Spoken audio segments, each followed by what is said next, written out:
और इस वक्त की बड़ी खबर पुलिस के सामने, आतंकियों ने राज उगले। इस वक्त की बड़ी खबर, आतंकी साजिश रचने वाले पकड़े गए 6 संदिग्धों से जुड़ी बड़ी खबर यह मिल रही है। न्यूज 18 के अनंत तिवारी की खबर के मुताबिक इनमें से 2 संदिग्ध जीशान और ओसामा ने दिल्ली पुलिस की स्पेशल सेल की पूछताछ में बताया कि उन्हें पाकिस्तान में एक फार्म हाउस में ट्रेनिंग के लिए रखा गया था, जहां पाकिस्तानी फौज के अफसर उन्हें ट्रेनिंग देते थे। स्पेशल सेल के सूत्रों के मुताबिक दोनों ने पूछताछ में बताया कि उन्हें AK-47 और पिस्टल चलाने की ट्रेनिंग दी गई, साथ ही आईडी बनाना और उसे लगाना भी सिखाया गया। दोनों ने पूछताछ में बताया कि उन्हें छोटे हथियारों से हमला करने और लड़ने की ट्रेनिंग भी दी गई। ये इस वक्त की बड़ी खबर। पाक सैनिकों ने नकली नाम ओहदे बताए। पाक सैनिकों की तरफ से किस तरीके से ट्रेंड किया गया, ये राज उगले इन संदिग्धों ने। पाकिस्तानी आर्मी ने दी थी ट्रेनिंग, ये तमाम चीजें पूछताछ में इन आतंकियों ने बताया है पुलिस के सामने। आतंकियों ने राज उगले। आनंद तिवारी हमारे सहयोगी जुड़ गए हैं ज्यादा जानकारी के साथ। आनंद, क्या क्या कहा इन लोगों की तरफ से पूछताछ में?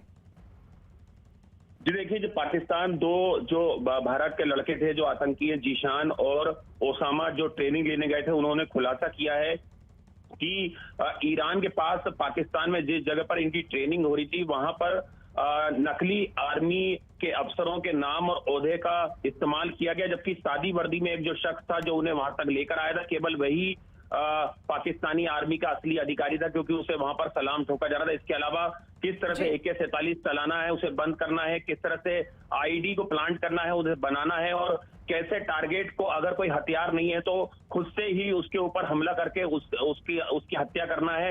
इस तरह की ट्रेनिंग भी इन दोनों आतंकवादियों को दी गई थी। और उन्होंने एक और खुलासा किया है कि जो बंगला बोलने वाले जो 14 से 15 लड़के और उनके साथ मस्कट के रास्ते, पानी के रास्ते पाकिस्तान पहुंचे थे, वो पश्चिम बंगाल में ही कहीं छुपे हो सकते हैं। इसलिए सेंट्रल एजेंसियां लगातार एक पैन इंडिया ऑपरेशन में अभी भी जुटी हुई है कि इन आतंकवादियों की तलाश जो स्लीपर सेल के तौर पर भारत में मौजूद है, की जाए। इसके अलावा गायत्री, एक जानकारी और मिल रही है कि ईरान के पास जो एक फार्म हाउस था, जो पाकिस्तानी आर्मी और ISI का एक सेफ हाउस बताया जा रहा है, यहाँ पर 26/11 का जो मेन मास्टरमाइंड था अजमल कसाब, उसने भी यहाँ पर ट्रेनिंग ली थी। ये खुलासा भी सेंट्रल एजेंसियों ने किया है। तो एक बड़ा फार्म हाउस था जहां पर पहले भी कई आतंकवादियों को या स्लीपर सेल को आतंकवादी बनाया गया। वहीं पर जीशान और ओसामा की ट्रेनिंग कराई गई, उन्हें वापस भारत भेजा गया और यहाँ पर उन्हें एक तरीके से स्लीपर सेल के तौर पर एक्टिव होने का टारगेट दिया था कि कब कहां पर बम प्लांट करना और किस तरह से तबाही जो है वो देश के अलग अलग शहरों में, भीड़ भाड़ वाले इलाकों में प्रतिष्ठित प्रतिष्ठानों पर मचाना है। जी शुक्रिया आनंद इस तमाम जानकारी के लिए।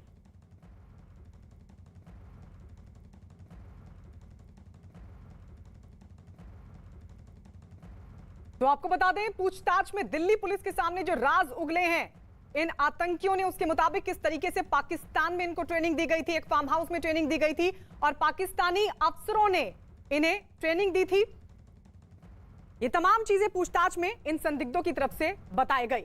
आतंक के खिलाफ देश की सुरक्षा एजेंसियों को उस वक्त एक बड़ी कामयाबी हाथ लगी जब भीड़भाड़ वाली देश की अहम जगहों पर हमले की योजना बना रहे 6 संदिग्धों को पुलिस ने गिरफ्तार कर लिया। दिल्ली पुलिस की स्पेशल सेल ने अलग अलग राज्यों से इन आतंकियों को गिरफ्तार किया है और इस टेलर मॉड्यूल को ऑपरेट करने में अंडरवर्ल्ड डॉन दाऊद इब्राहिम के भाई अनीस इब्राहिम का नाम सामने आ रहा है।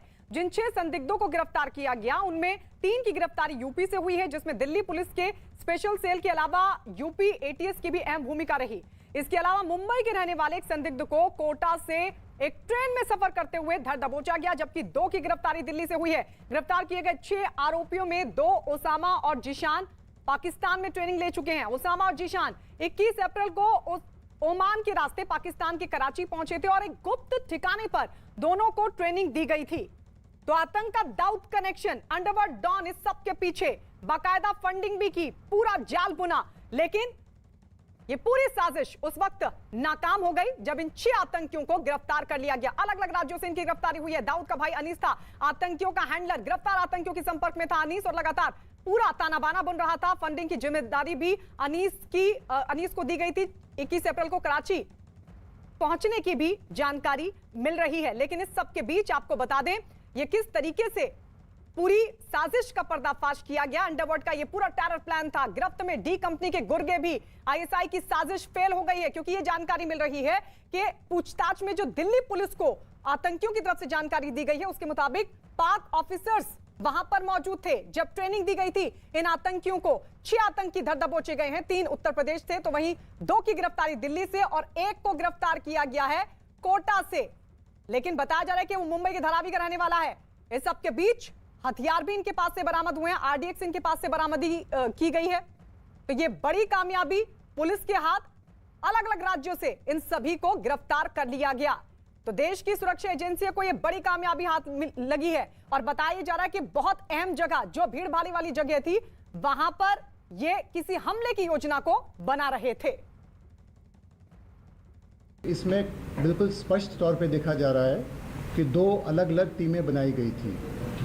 एक टीम थी जो कि अंडरवर्ल्ड के हवाले की गई थी, जिसे कि वहाँ पे दाऊद इब्राहिम के भाई अनीस इब्राहिम कोऑर्डिनेट कर रहा था। इस टीम का काम था कि जो वहाँ से फायर आर्म और एक्सप्लोजिव आएंगे, उनको ठीक से सुरक्षित तौर पे बॉर्डर के पार कराकर भारत के विभिन्न शहरों में इनको कंसील करके रखना। 4 जनपदों में एक साथ रेड की गई। ये जनपद लखनऊ, रायबरेली, प्रतापगढ़ तथा प्रयागराज हैं।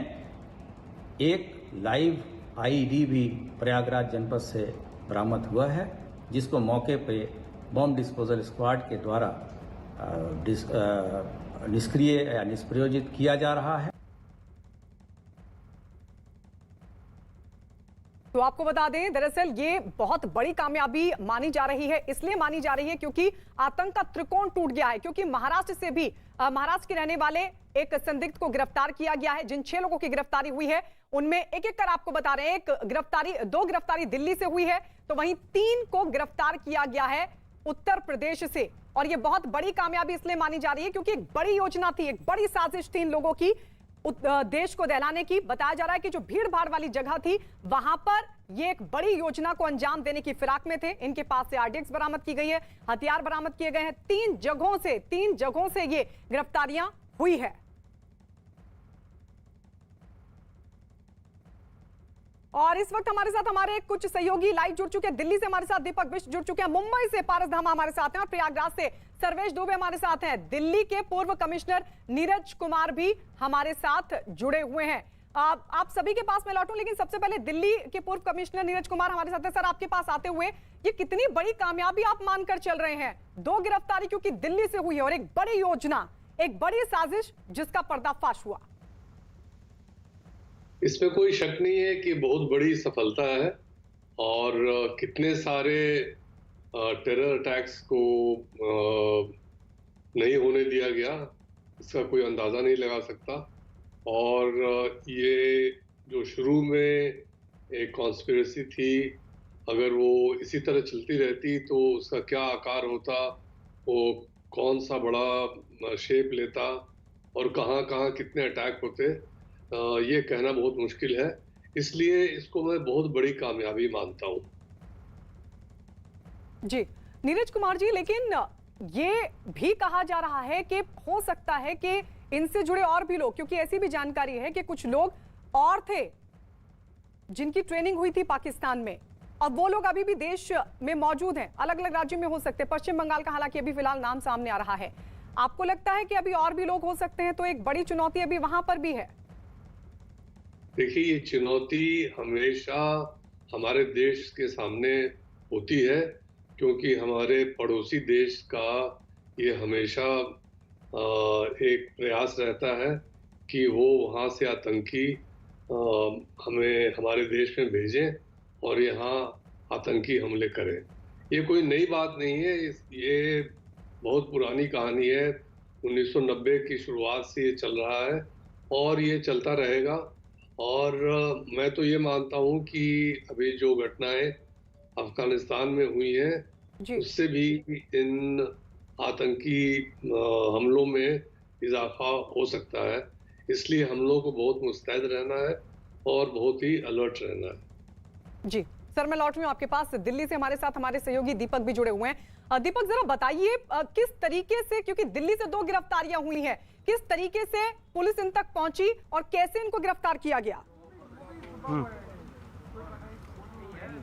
देखिए, सर्विलांस और साथ ही जो इनपुट सुरक्षा एजेंसियों का मिला था, उसके बाद ये कार्रवाई हुई है। क्योंकि सबसे अहम चीज़ ये थी कि एक बड़े टारगेट को ये लोग प्लान कर रहे थे और उसके साथ ही जो पाकिस्तान के ग्वादर पोर्ट पर ये सारी साजिश रची गई थी, उसमें से 4 पाकिस्तानी थे, जिसमें एक गाजी जिसका पोस्ट ये बताया जा रहा है कि लेफ्टिनेंट या फिर वो मेजर रैंक का अधिकारी रहा था, उसने ये सारा इनपुट तैयार किया था। उसके बाद इन्हें खास तौर से भारत में जो स्लीपर सेल है अंडरवर्ल्ड के, उनके साथ इन्हें मिलना था। उसके बाद स्लीपर सेल इन्हें टारगेट दे रहे थे।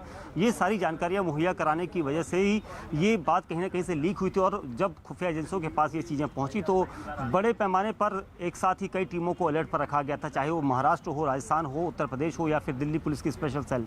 सभी ने एक साथ नेटवर्क में काम किया, और सबसे बड़ी चीज़ थी कि इनके पास से जो RDX मिला है उससे कई सारे धमाके हो सकते थे, और ये बड़ी प्लानिंग ये लोग फेस्टिव सीजन को लेकर कर रहे थे। और उसके बाद लगातार एक के बाद एक इनकी गिरफ्तारियां तय हुई है। 6 लोगों की गिरफ्तारी जरूर हुई है, लेकिन अभी भी जीशान और ओसामा के पास वो सारे राज हैं जिनको उगलवाना स्पेशल सेल के लिए बहुत बड़ी चुनौती होगा, क्योंकि उनके पास वो सारी चीज़ें हैं, वो सारे टारगेट्स होंगे, किस किस फेस्टिव सीजन में किस जगह पर किस राज्य में हमला करना था, कब करना था और किस तारीख को करना था, ये सारी चीज़ें उनके पास हैं। इन सबको उगलवाना जरूरी है, और इसको लेकर 14 दिन की पुलिस रिमांड है। लेकिन अभी आज किस तरह से स्पेशल सेल की जो तैयारियां हैं वो क्या रहती है वो देखना होगा। साथ ही अभी तक लगातार जो आतंकी हैं वो कई खुलासे कर चुके हैं, चाहे वो वहाँ की ट्रेनिंग के दौरान उनको इक्विपमेंट्स और हथियार की जो ट्रेनिंग होती है वो किस तरह से की जाती थी, ये सारी बातें जो है अब सामने आ रही हैं। तो कुल मिला के आज दिन भर जो है जाँच और पूछताछ का दौर जारी रहेगा। ठीक है दीपक, लौट रहे हैं आपके पास। और इस बीच बता दें कि भारत को दहलाने के लिए पाकिस्तान की जमीन से एक बार फिर से साजिश हुई है। आपको बताते हैं आखिर ये साजिश रची किसने ये पूरी साजिश रची है। देश को दहलाने की इस साजिश के पीछे पाकिस्तान की खुफिया एजेंसी ISI है। ISI ने ही इस आतंकी साजिश का जिम्मा दाऊद के भाई अनीस इब्राहिम को सौंपा। ISI ने इस साजिश को 2 हिस्सों में बांटा, जिसमें अंडरवर्ल्ड को हथियार और विस्फोटक पहुंचाने और हवाला के जरिए फंडिंग का काम दिया गया। वहीं आतंकियों को हमले की जगह चुनने और विस्फोटक के इस्तेमाल का काम दिया गया। तो ऐसे रची गई ये पूरी साजिश, और इस साजिश के पीछे पाकिस्तान की खुफिया एजेंसी ISI का हाथ। आपको ये भी बता दें कि इस पूरे साजिश के पीछे अंडरवर्ल्ड डॉन दाऊद इब्राहिम के भाई अनीस को जिम्मेदारी दी गई थी कि कैसे विस्फोटक इनको मुहैया कराना है और कैसे इनको हथियार मुहैया कराने हैं। लेकिन पूरा ताना बाना ISI की तरफ से बुना गया, क्योंकि जो जानकारी निकलकर सामने आई है पूछताछ में, उसके मुताबिक ये बताया जा रहा है कि बाकायदा 2 आतंकियों को ट्रेनिंग भी दी गई थी। इसके अलावा भी कई और आतंकी थे जिनको ट्रेनिंग दी गई थी। हालांकि अभी 2 ही गिरफ्त में आए हैं। हम सीधे रुक कर लेते प्रयागराज। सर्वेश दुबे हमारे साथ जुड़ गए हैं ज्यादा जानकारी के साथ। सर्वेश, बताइए वहां पर किस तरीके से इन आतंकी तक पहुंची पुलिस? देखिए, जिस तरह से सुरक्षा एजेंसियों ने इस बात की ताकीद की थी, इस बात की जानकारी दी थी कि कुछ जो है वो पाकिस्तान से ट्रेनिंग लेकर आए हुए हैं, जो स्लीपर सेल के रूप में काम कर रहे हैं और अलग अलग जगहों पर है, उसी को लेकर दिल्ली पुलिस स्पेशल सेल और यूपी ATS ने एक जाल बिछाया हुआ था। और मंगलवार सुबह जब ATS प्रयागराज पहुंची तो उसके पहले यूपी पुलिस के अधिकारियों से बातचीत हो गई थी, और यहां पर लोकल पुलिस को साथ में लेकर छापेमारी की कार्रवाई की गई। और सबसे पहले करेली इलाके में अलग अलग जगहों पर छापेमारी की गई, करामत चौकी इलाके में, इसके अलावा एक मदरसे में भी छापेमारी की गई। और उस समय हड़कंप मचा रहा दिन भर, और यह बात क्लियर नहीं हुई। शाम को करीब 8 बजे करीब जब जीशान को गिरफ्तार करके ATS ले गई और लखनऊ में प्रेस कॉन्फ्रेंस हुई, उसके बाद जानकारी हुई कि जीशान कमर नाम का लड़का, जो कि करेली के C ब्लॉक का रहने वाला है और वो MBA पास आउट है और चार्टर्ड अकाउंटेंट का काम दुबई में करता था, और लॉकडाउन के दौरान प्रयागराज आया था, और इसके बाद वो खजूर के व्यापार में जुड़ गया था, और यहां से वो लखनऊ भी खजूर, जो लखनऊ से पकड़ा गया उसामा, उसको खजूर भी सप्लाई करता था। ये बातें यहां पर जानकारी हुई, और देर शाम तक यहां पर कार्रवाई ATS की चलती रही। जीशान कमर जिसको पकड़ा गया है उसका नैनी इलाके में, यमुनापार इलाके के नैनी के जो है डांडी महेवा में एक गोदाम है, उस गोदाम पर जब ATS ने छापेमारी की तो वहां पर IED भी बरामद हुई है। तो ये एक बड़ी बात है, और उसको बम डिस्पोजल स्क्वाड के जरिए उसको निष्क्रिय भी कर दिया गया। तो इस तरह से एक बड़ी कार्रवाई की गई है। तो ओसामा और जीशान जो है ये पाकिस्तान से, जैसा हम लोग बता रहे हैं लगातार दर्शकों को कि ये पाकिस्तान से ट्रेनिंग भी लेकर आए हैं, तो अपने आप में ये बड़ी बात है। और हुमैद नाम का जो व्यक्ति है वो अभी भी जो है फरार है, जो कि प्रयागराज का ही रहने वाला है। तो ATS की जो टीमें हैं अलग अलग शहरों में हुमैद की तलाश कर रही हैं। तो ये बड़े आतंकी कनेक्शन का जो है खुलासा ATS ने और दिल्ली के स्पेशल सेल ने किया है। सर्वेश लौट रहे हैं आपके पास। देश के अलग अलग राज्यों से 6 आतंकियों को दिल्ली पुलिस और यूपी ATS की टीम ने गिरफ्तार किया। बड़ी आतंकी हमले की साजिश थी इनकी, जिसको नाकाम कर दिया गया। लेकिन आपको बता दें कि पकड़े गए आरोपी हिंदुस्तान के अलग अलग शहरों को दहलाने के लिए सीरियल ब्लास्ट तक की तैयारी में जुटे थे।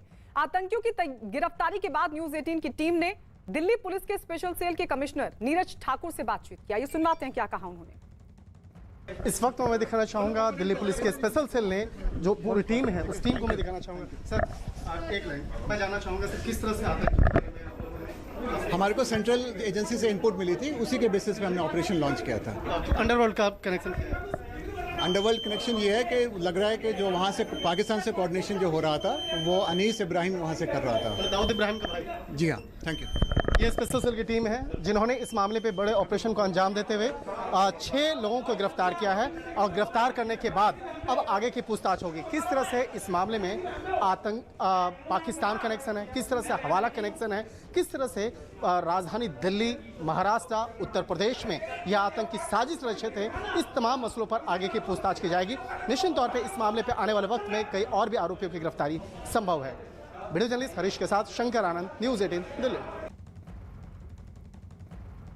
तो चलिए एक बार फिर से आपको बताते हैं किस तरीके से गिरफ्तारियां हुई हैं देश के अलग अलग राज्यों से। एक महाराष्ट्र के मुंबई के धारावी का रहने वाला है जिसको गिरफ्तार किया गया। राजस्थान के कोटा से उसको ट्रेन में सफर करने के दौरान गिरफ्तार किया गया। 2 गिरफ्तारियां दिल्ली से हुई हैं। 2 जिन संदिग्धों को गिरफ्तार किया गया उनसे पूछताछ भी की है पुलिस ने और उन्होंने उगला है कि किस तरीके से पाकिस्तान में ट्रेनिंग दी गई थी इन आतंकियों को। और 3 गिरफ्तारियां हुई हैं उत्तर प्रदेश से 3 लोगों को धर दबोचा गया है। दिल्ली पुलिस और यूपी एटीएस की तरफ से ये पूरा जाल बुना गया था और इनको गिरफ्तार किया गया। लगातार हमारे साथ दिल्ली के पूर्व कमिश्नर नीरज कुमार जुड़े हुए हैं। सर, अब ये भी कहा जा रहा है, जो जानकारी मिल रही है कि अंडरवर्ल्ड डॉन भी सबके पीछे, मतलब अनीस को जिम्मेदारी दी गई थी विस्फोटक मुहैया कराने की, हथियार मुहैया कराने की। ताना बाना पाकिस्तान की खुफिया एजेंसी आईएसआई बुन रही थी। इसमें कोई आश्चर्य की बात नहीं है क्योंकि आईएसआई हमेशा से यहाँ के अंडरवर्ल्ड पर आश्रित रहती है। वो इसलिए क्योंकि यहाँ के अंडरवर्ल्ड के पास वो मैन पावर है, वो रिसोर्सेज है और ये इन हाउस यहाँ रेडली अवेलेबल होता है और तो उसका इस्तेमाल करना कोई नई बात नहीं है। चाहे वो 1993 के बम धमाके हों या उसके बाद तमाम अलग अलग आतंकवादी हमले जो हिंदुस्तान पर हुए हैं, सब में एक पैटर्न सामने आता है। और यहाँ भी देखिए ये बात की उनकी ट्रेनिंग हुई, उनको वहाँ से इन्फिल्ट्रेट कराया गया, फिर अंडरवर्ल्ड के माध्यम से उन तक आर्म्स, अम्युनिशन, वेपन्स वगैरह पहुंचाए गए। ये एक बहुत पुराना एक पैटर्न है और इसमें बिल्कुल भी आश्चर्य की बात नहीं है क्योंकि अगर कोई भी आईएसआई का अफसर किसी एक प्लान को बिना किसी प्रॉब्लम के यहाँ पर इम्प्लीमेंट करना चाहता है तो यहाँ का जो अंडरवर्ल्ड है, खासकर मुंबई अंडरवर्ल्ड, उसका इस्तेमाल करना उनके लिए सबसे इजी एक टूल है, एक इजी माध्यम है क्योंकि वो यहीं के लोग हैं, यहाँ के सारी बातों को जानते हैं, उनके पास हथियार वगैरह हमेशा अवेलेबल रहते हैं। तो ये बिल्कुल भी कोई आश्चर्य की बात नहीं। और ये बहुत आराम से हो रहा था। सर, मैं आपके पास लौट रही हूँ इसी पर, बहुत आराम से हो रहा था। तो क्या आईएसआई अंडरवर्ल्ड का पूरा जो कनेक्शन है ये क्या और भी ज्यादा खतरनाक हो जाता है? क्योंकि अभी तो सिर्फ कुछ गिरफ्तारियां हुई हैं लेकिन प्लान बहुत बड़ा था। मैं सर लौट रही हूं आपके पास, लेकिन इस बीच ये भी बता दें अपने दर्शकों को कि इस पूरे मामले पर अंडरवर्ल्ड डॉन और दाऊद इब्राहिम के करीबी छोटा शकील से न्यूज़ 18 ने एक्सक्लूसिव बातचीत की जिसमें उसने डी कंपनी के आतंकी कनेक्शन को नकार दिया। न्यूज़ 18 इंडिया से आज भारतीय एजेंसियों को एक बड़ी कामयाबी मिली है। 6 आतंकवादियों को गिरफ्तार किया गया जिसमें 2 आतंकवादी पाकिस्तान में आईएसआई की सरपरस्ती में ट्रेनिंग लेके आए हैं और ये खुलासा हुआ है कि अंडरवर्ल्ड डॉन दाऊद इब्राहिम के जो भाई हैं अनीस इब्राहिम, उन्होंने इस ऑपरेशन में अपनी भागीदारी दिखाई है। जो वेपन्स, लॉजिस्टिक और जो हवाला का जो पूरा नेक्सस है उसमें उनकी भागीदारी थी। आप अंडरवर्ल्ड के एक पुराने आदमी हैं, दाऊद इब्राहिम के करीबी हैं, आपका पहला रिएक्शन क्या है इस पूरे मामले पर? सबसे पहली बात तो यह है कि डी कंपनी में कोई आतंकवादी नहीं है। हमारी जंग जो है गैंगस्टर लोगों से है और उनसे लड़ते हैं। आतंकवाद से हमारा कोई लेना नहीं। अगर आप लोगों ने पकड़ा है तो एजेंसी का काम है, पुलिस का काम है कि वो चेक करें उसके बाद आप मुझे फोन करके सवाल कर सकते हैं।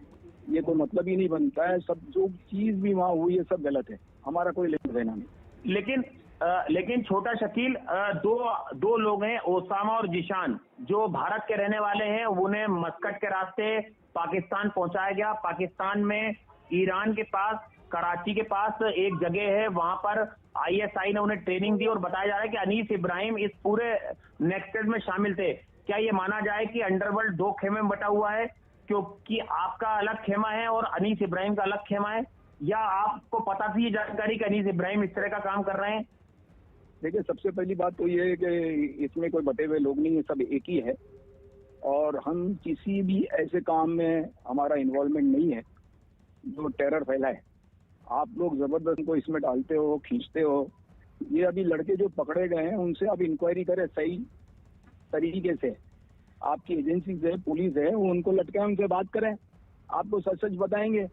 हमारा क्या लेना देना ईरान, सूडान और ये जापान से यार। ले डालो हमको इसके अंदर आप लोग। तो जाहिर है ये दाऊद के गुर्गे को आप सुन रहे थे, उन्होंने कहा कि कोई लेना देना नहीं है, वो एक्सेप्ट करेंगे भी क्यों। हम सीधे मुंबई रुक कर लेते हैं। हमारे साथ पारस धामा हमारे सहयोगी जुड़ गए हैं। एक गिरफ्तारी जो कोटा से हुई है पारस, मुंबई में वो रहा करता था, क्या जानकारी मिल पा रही है, क्या पता चल पा रहा है?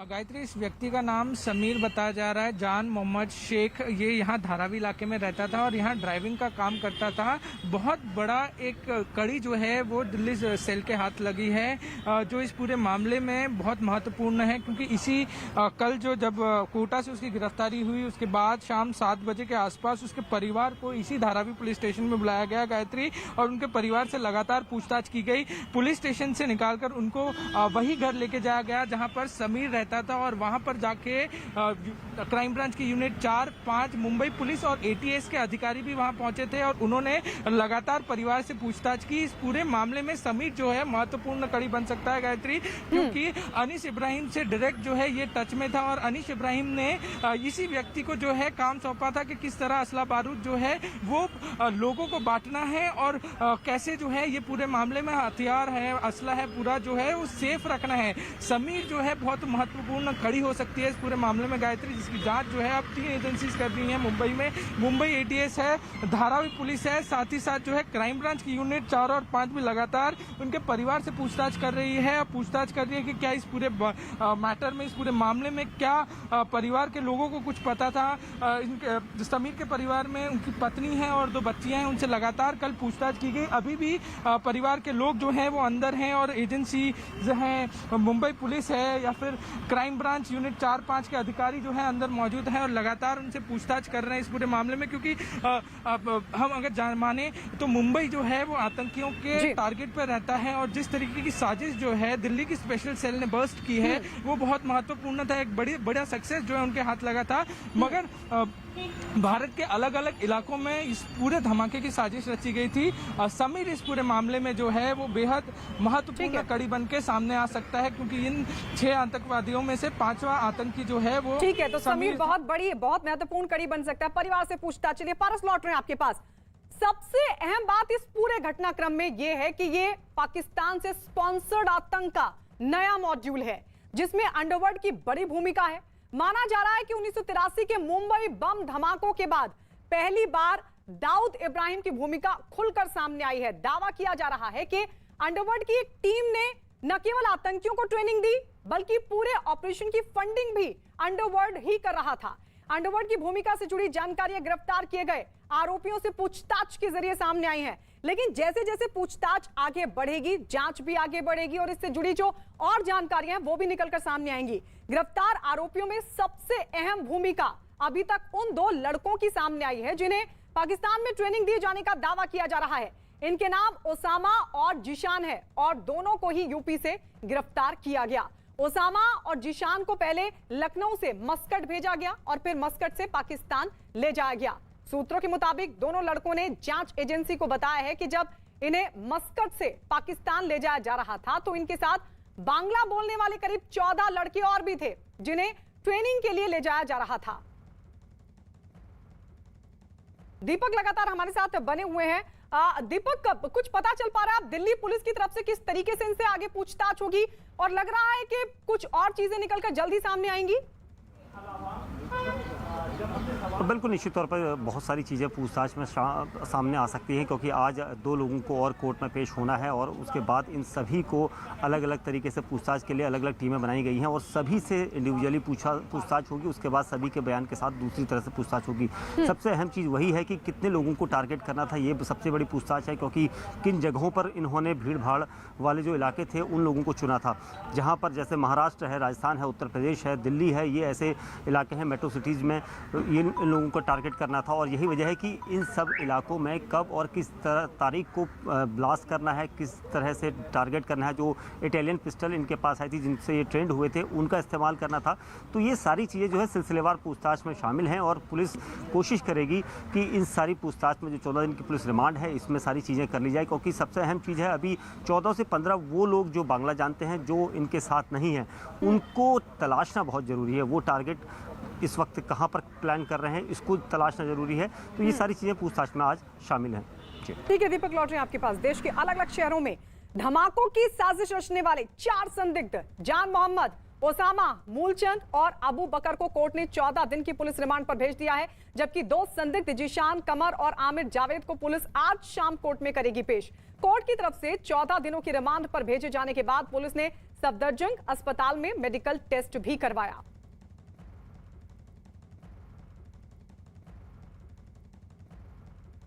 हिंदुस्तान को दहलाने की साजिश का भंडाफोड़ होने के बाद कैबिनेट मंत्री अजय मिश्रा ठेनी ने क्या कहा, आइए सुनवाते हैं आपको। जैसे मैंने आपको कहा कि वो लोग तो लगातार ऐसे प्रयास करते हैं, लेकिन इस समय एक मजबूत सरकार देश में है, इस तरह के कोई मंसूबे सफल नहीं होंगे।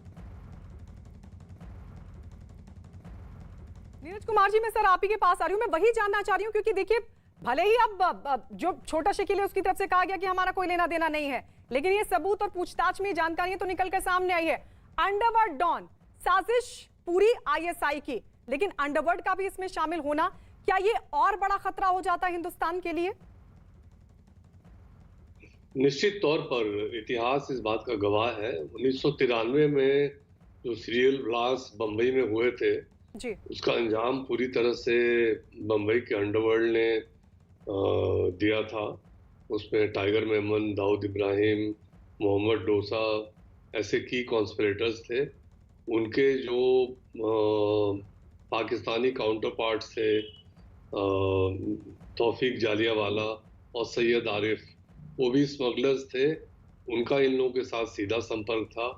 आईएसआई ने उन लोगों को अपने प्लान में शामिल किया, तौफीक जालियावाला और सैयद आरिफ को, और उसके माध्यम से अंडरवर्ल्ड के लोगों को अप्रोच किया। और फिर अंडरवर्ल्ड वालों ने एक मीटिंग की दुबई में, और उसके बाद उस पूरे घटनाक्रम को प्लान किया गया और उसको इम्प्लीमेंट किया गया। और उसके बाद ये एक मात्र ऐसी घटना नहीं है, उसके बाद भी ऐसी कई घटनाएं सामने आई हैं जो रिकॉर्डेड है, जो डॉक्यूमेंटेड है, और ये प्रयास हमेशा से चलता रहता है।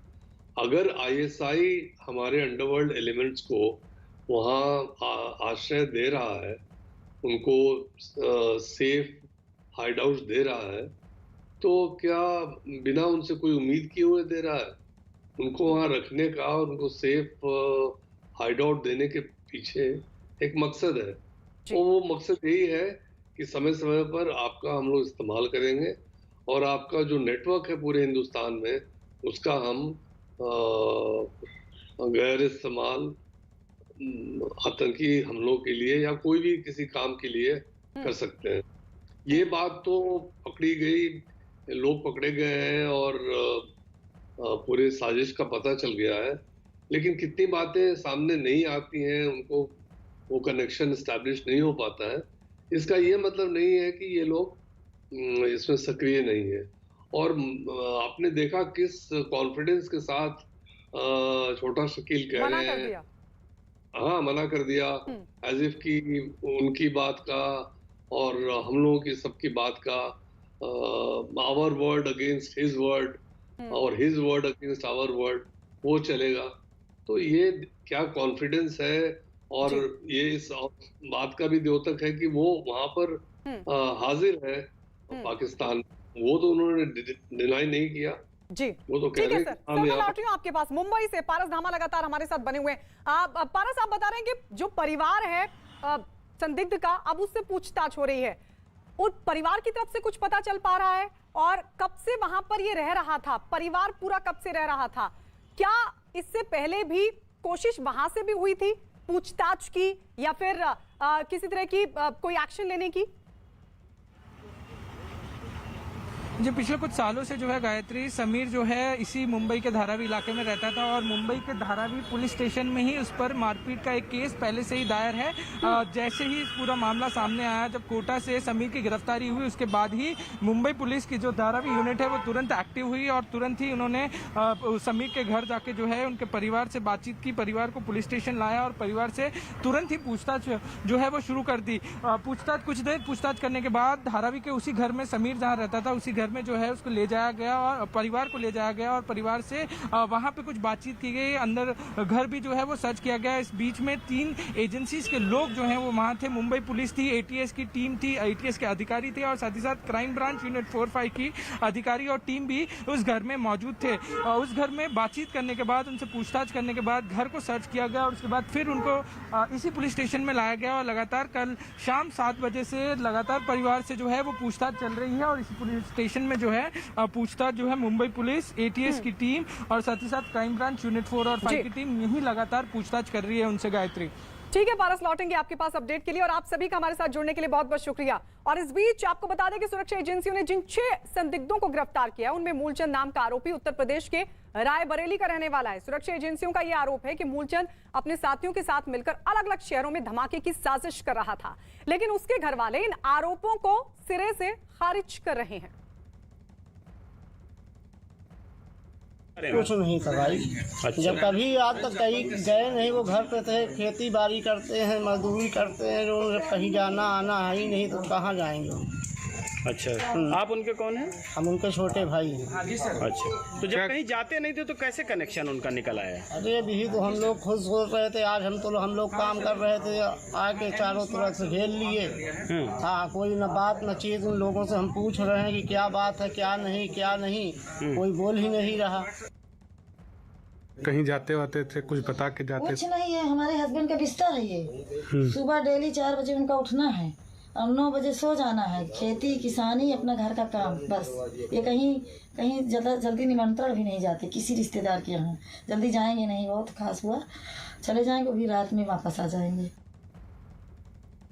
न्यूज़ 18 और बायजूस एक बार फिर लेकर आ रहे हैं यंग जीनियस सीजन 2। अगर आप भी किसी ऐसे बच्चे को जानते हैं जिनकी उम्र तो छोटी है लेकिन काम बड़े हैं, वो बच्चे जिनका हुनर सबसे अलग है, या उस बच्चे के कारनामे सबको हैरान कर देते हैं, तो उनका नाम आज ही रजिस्टर्ड करवाएं news 18 Byju's young genius season 2 के लिए।